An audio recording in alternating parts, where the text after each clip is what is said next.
This is Marty with Marty's Diesel, and today I want to talk to you about how to test your sending unit and make sure that it's working properly.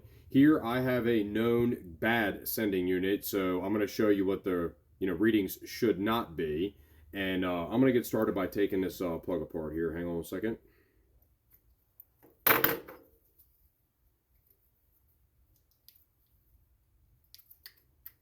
Okay, so basically I have yellow on the top. Not, not that it really matters for me on this video, but if you were to take this apart the way that I just did, you'd want to be able to put these wires back where they belong. Okay, and what I'm going to do is I'm going to set my multimeter to test for ohms, but I am not going to put it on the audible setting for the video, and here's why. When I have this all hooked up, okay, all it's going to do is just make noise. I don't want to listen to that. Okay, so I want to make sure, can you see this right here? Can you see the number? So basically, right now, what I'm going to do is I'm going to make sure that both my leads are on and good and tight on the two wires. Now you can do that through the harness, and watch what happens as I raise this up and down. Like, you see how my ohms, my resistance is not really changing the way that it should. That could be from a couple different things. That could be from like a weak connection right here, or it could actually be from something wrong in here. So I actually have like little clamps that screw onto this, and I should have brought it upstairs when I did this, but I didn't, of course, so I'm stuck with this. So always start by checking to make sure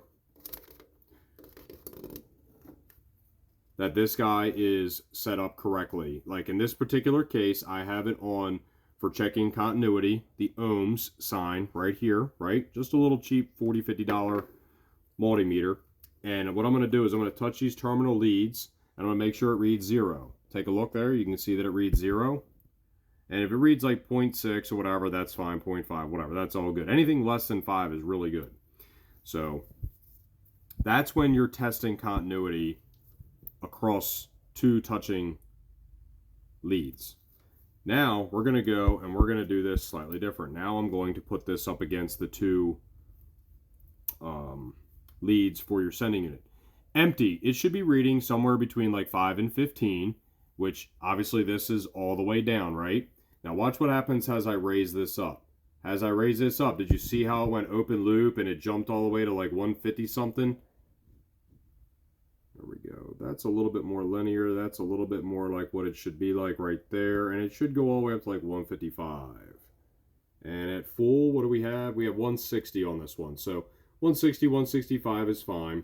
But if you'll notice that as I come down, oh, it just actually shot up like 190 something there. And it just shot back down. So come right around here, bud. At empty, it should be reading between 5 and 15. As it comes up, it should be a... Oh, did you see that? How it just shot to OL? Okay. See, it did it again? Okay. This right here, when you have OL on the multimeter, that's when your truck's actually going to read empty. Because anytime that you have a short circuit or circuit interruption, your truck's just going to read empty. Okay. On the like 99 to 07 trucks. However, on the old body style trucks, if you have no continuity with this through one of these wires, your fuel level gauge will actually read completely full. So anyway, 5 to 15 at empty, 60, 65, 160, 165, somewhere around in there is full, okay? And as you can see, it is reading the full level correctly, and it was reading sometimes through the middle of this range here just fine, but sometimes it jumps around incorrectly, and then sometimes it OLs on you, okay? And when it's OL, that means open loop, and that means that it loses resistance. Now, part of the problem here is inside of this little plastic container, there is what's called a fuel card. You can actually open this thing up, and you can clean the contacts off in there, but typically here in the shop, we don't do that because this problem usually rears its ugly head again in short order, even if you clean that up a little bit. So normally we just kind of like for self-preservation and liability purposes, I just stick a new sending unit in. But for you DIY guys at home, you can take this apart and you can wipe this down, clean it up a little bit. usually just like a rough rag or something like that, or real not so rough, like maybe like a blue style Scotch-Brite, something that's not that abrasive, you can clean up inside of there if you'd like.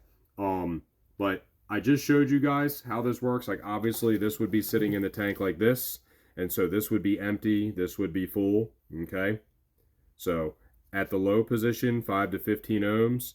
At the high position, 155, 160, 165 is normal. And it should be a nice linear transition from 5 to 15 all the way up to the 155, 160, whatever it is. It should never go like 15, 25, 95, 25, 35, 45, or even open loop. That's no good.